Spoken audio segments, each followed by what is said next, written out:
runtii markii taran laga hadlo oon yani si luqad sahlan markii lagu yidhahdo waxa waaye in yani ilmo la reebo waaye oo labadii qof lamaanihii ee markin ilmo ay reebaan oo markin ubad ilaahay uu siiyo si taran markii loo yidhahdo marka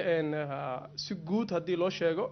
labada qof oo isla jooga markii ilaahay hadduu ugu deeqo markin ilmo markii muddo isla joogaan dabcan time xadidina jiro markin tacriif medical markin ku haboon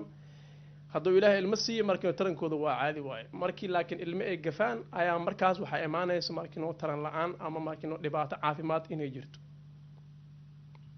marka in gabadhii iyo wiilkii isguursaday ama hooyadii aabii isguursaday ay awlaad dhalaan ayaa taran ah waaya marka taran la-aantu maxay tahay marka dabcan mawduucan si haddii loo firay ninka soomaali ahaan waa mawduuc xasaas ah waaye badanaa soomaalida waxaa markin dhaqan ahaan ku badan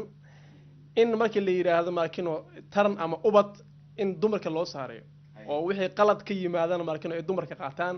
ee ragga banaanka ku dhacaan markin ayagase wax dhiba aysan dhankooda ka jirin laakiin cilmiga markii loo kaco markin baaritaano badan la suubiyey waxaa la ogaaday dhibaatada oo taranka ah in markin dhexda lagu qaybsanayo oo 50% ragga ay markin dhibaatada ay leeyihiin 50% ee dumarka leeyihiin aysan markin ahayn cudur dumarka kaliya gooni ku ah saal ahaan sida saxda ah markii loo dhigo yani waxaa jiro 40% ragga kaliya ayay dhibaatada ka timaadaa 40% dumarka kaliya ayay ka timaadaa 20 ka soo hartayna waa la wadaagaa marka qiyaastii marka 50% ragga macnaha dhibka inuu yimaado lug ayay ku leeyihiin halka markin dumarkan ayagana qaybtooda ay leeyihiin marka ma ahan markin dhibaato dumar bis ma ahan in markin hada shabakada warbaahinta waxa uga faa'iideysanaynaa in dadka Soomaaliyeed la ogeysiiyo in cudurka taran la'aanta ama markin yani dhalmada dhibka yimaado inaysan dumarka bis gooni u ahayn ee raggana ba ka dhibaatada qayb ku leeyihiin waxyaabo waxaa jira ay Soomaalidu iska aaminsan tahay laakiin aan ahayn scientific evidence base ama wax cilmiyan ku base garaysan aragtida had sheegay sidoo kale ayaa kamid ah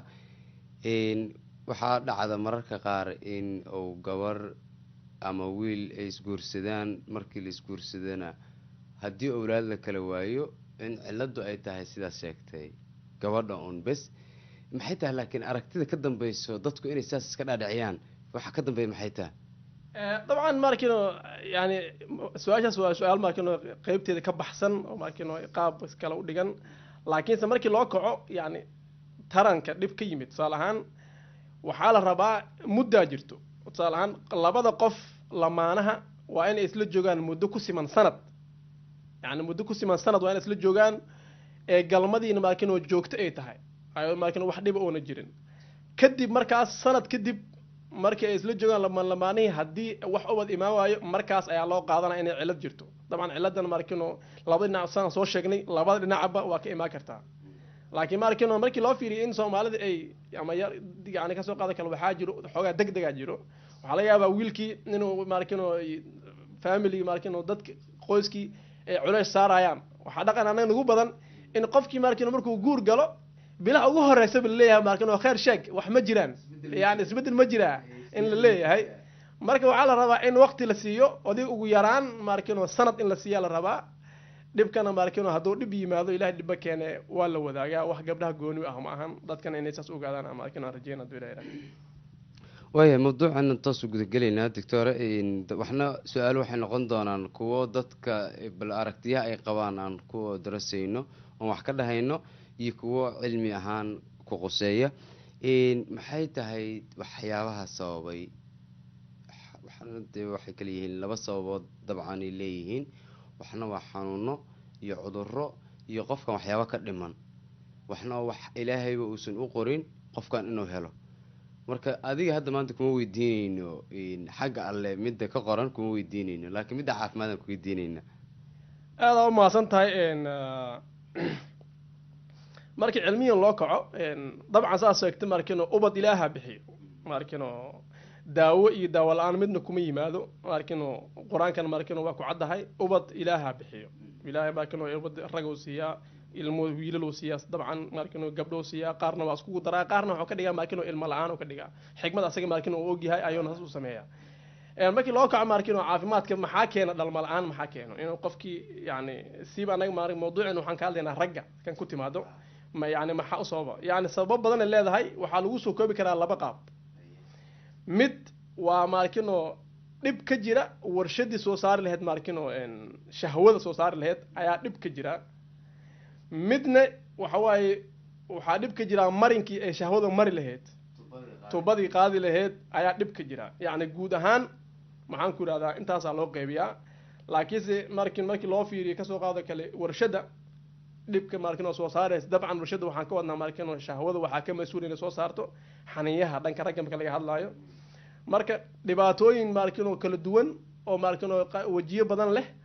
ayaa sababi karo in maarkin oo warshadii ay khalal ku yimaado ee shahwadii si loo soo saarayay maarkin oo aysan noqon dabcan waxaa dhici karta shahwadii inay qayb ahaan soo saarto warshadii laakiin ay isku filnayn ama waxaa dhici karta inaysan maarkin oo wax maarkin oo shahwo ah ayna soo saarin waxaa dhici karto dhanka kalena maarkin oo waxaa dhici karto jidkii inuu maarkin oo xiran yahay jidkan waa jid dheer meelo badan oo kala duwan ayuu ka xirnaa karaa dabcan maarkin oo si guud markii loo fiiriyo labadaas maarkin oo qayb ayaa lagu soo koobaa waa aragti fiican iyo si basic oo macaan in laba qodob lagu soo koobo oo mid warshadii soo saaraysay waxaan rabaa in aad dib ugu noqotid bal warshadii inay soo saarto isbaarmihii ama shahwadii ragga ciladaha factoriska saameynaya inay soo saari weysaan rabaa inama dib ugu noqotid aada u maasan tahay waa su-aal aada u fiican yani warshada dabcan khalal badan ayaa ku imaan karo maarkino shahwada in lasoo saaro process maarkino ama jid dheer ay martaa oo ku xiran maskaxda ku xiran neerfaha maarkino ilaa iyo maarkino isku sii xiran maxaan ku ihahdaa xaniyaha waxaa kaloo ku xiran maxaan ku ihahdaa hormones ayaa ku tacalluqa ayadana oo maarkino ka mas-uula ama maarkino nidaamkan ilaaliyo in shahwadii lasoo saaro marka waxaa dhici karto inuu khalal ku yimaado ka yimaanayo maarkino dhanka maskaxda qaladka khalal ka yimaanayo isla markaana maarkino hormoonadii la rabay inay waxaan processkan ay nidaamiyaan inuu khalal ku yimaado waxaa dhici karto maxaan ku yidhahdaa xaniyaha latirkooda inuu khalal ku yimaado khalalkaas wuxuu noqon karaa khalal maarkino ku yimid qofkii markuu dhashay kadib ama khalal oo qofkan maxaan ku yidhahdaa oo ku dhashay ama maarkino intuu caloosha ku jiray oo la yimid tusaale-ahaan waxaa kamid a waxyaabaha maarkino qofka ku dhalan karo maarkino oo la yimaado in maxaan ku ihahda qofkii xaninyihii booskii laga rabay ayna joogin ay ka raran yihiin maarkino meel khalad ay jiraan aa dhici karto marka waxyaaba kasoo qaado kale waxyaabaha qofka keeni karo markuu yani weynaado waxaa kamid a xididada maarkino dhiigga ka celiya xaniyaha waxaa loo yaqaana varicos maarkino varicocels inuu qofka develop gareeyo ama ku yimaado isla markaana varicocelgaas waa yani factor badan ama maarkino cunsur weyn oo ka qayb qaata maarkino in shahwadii tayadeedii ay hoos u dhacdo yani waa cunsur aada u badan kasaalaan dadka maarkino especially maxaan ku gaar ahaan dadka oo maxaan ku ihahdaa taranka ka khalalka ugu yimaado qayb badan oo kamid ah waxaa maarkino lagu arkaa maxaan ku ihahdaa inuu qofkii varicocele uu leeyahay qalalaad sheegtay doctore marka waxaan rabaa inaan kala saarno ma xanuunkii guud oo qofkii guud ahaan uu qalalayaya mase waa qalal ay qalalayso keliya warshadii soo saaraysay shahwada khalalka waxaan ka wadaa maarka khalalkii oo qofka qalalaya maahan yani khalal waxaan ka wadaa kelmad carabi waa yani dhibaato ku timid ama maarkino ceeb ku timid yani warshadii aan ka wadaa ciladaa ka jirta aan ka wadaa waxaa dhacday in maaragtay warshadii cilad ay ka dhacday oo dad laakiin waxay aaminsan yihiin shahwadii baa la sameey waayey caqligal maaha shahwaba inay u kaydsan tahay oo ay meel u taalo qofka aaminsan sidee kaga dhadhicinaysaan in shahwadii loo sameey waayey shahwada dabcan maarkino sameysay u baahan tahay qiyaastii maxaan ku ihahdaa xaniyaha unugyada ku jiro shahwada maarkino process ay qaadato qiyaastii ilaa muddo 3 bil ah ayay qaataa shahwo dhammaystiran in la suubiyo adiga qiyaastii wax waaye 74 maalin waaye laakiin 3 bil waa la dhihi karaa ha yani in ay maarkino ku qaadato marka shahwadii maarkino sameysay u baahan tahay maarkino waana shaqo maarkino waqti qaadata maxaan ku ihahdaa u baahannahay maxaan ku ihahdaa in waqtigaas la siiyo teeda kale waxaa u baahan yahay qofka markii taranka kasoo qaado kala sameynayo shahwada maarkino in tira ahaan laftirkeeda ay fiicantaa la rabaa qaabkeeda inuu fiican yaa la rabaa socodkeeda inuu fiican yaa la rabaa maarkino waana ka hadli doonaa haduu ilaah yidhaah inay samaysato shahwadii maxay u baahan tahay marka shahwadu inay samaysmato waxay u baahan tahay kow in nidaamkii maxaan ku idhahdaa hormoneskii inay fiican yihiin ee shaqadii si fiican usoo fiican yahay xaniiyahana inay booskooda joogaan ay markino ay meeshooda joogaan isla markaana shaqadoodii uusan wax markino dhiba ka jirin oo si fiican markino u wado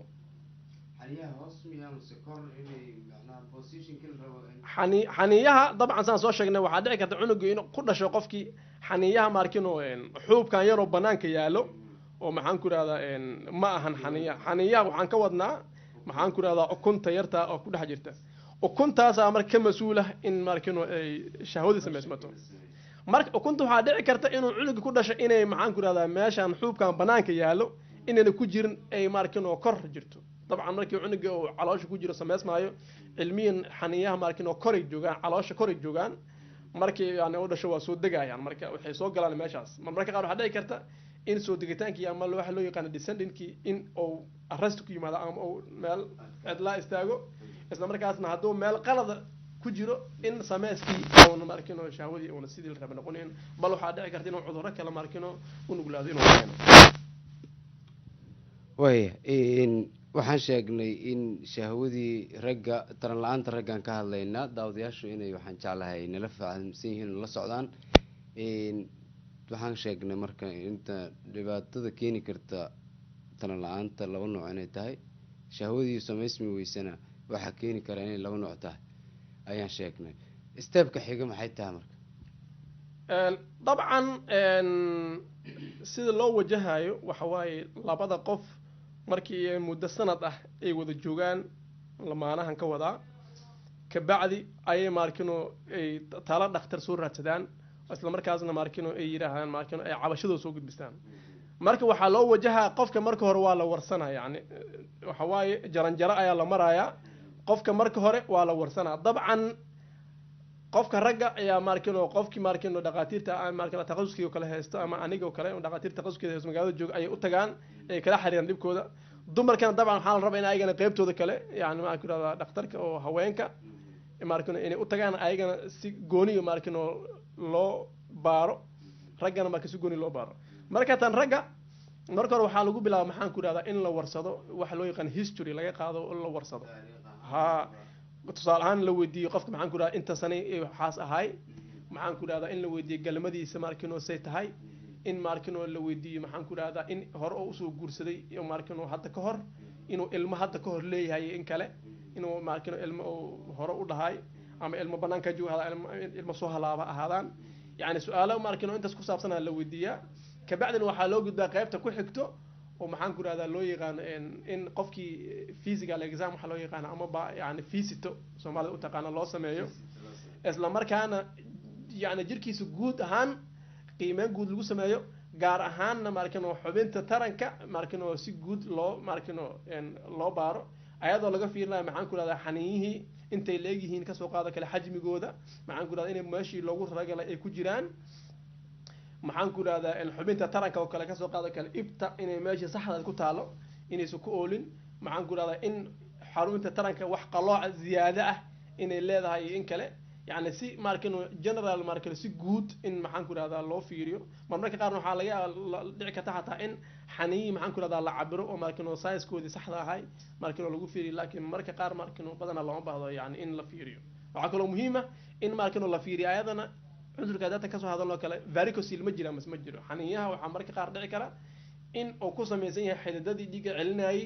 inay meesha ku jiraan markino uu barar jiro marka waxaa la rabaa in la hubiyo ma jiraan mas ma jiro basiga saas kabacdi markino steepka ku xiga ama markino tilaabada ku xigto waxa waaye oo yani asaasiga ah in qofkii maxaan ku rahdaa loo diro yani dhiig yar oo laga qaado isla markaasna la hubinayo maxaan ku rahdaa hormoonadii markino maxaan ku rahdaa inay sax yihiin kasoo qaada ka hormoonada la baaray waxaa kamid hormoon loo yaqaan LH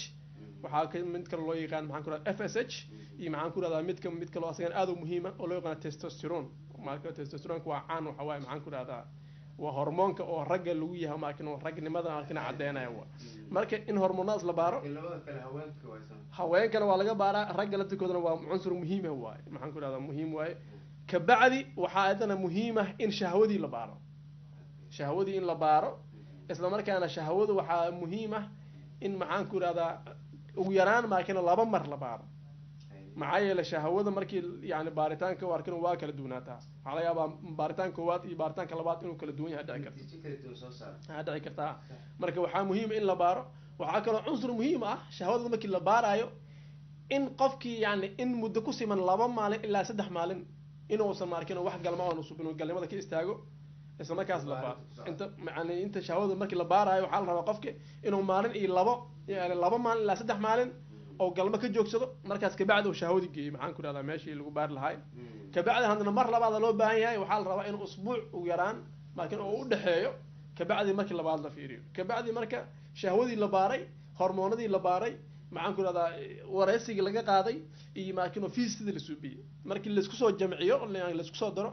ayaa markiin akhbaar markaas markiin yani qofkii talo yani bilow ah qofkii la sii karaa maakinoo dhibki jiro iyo dhanka u muuqda iyo maakinoo sidii loola tacaali lahay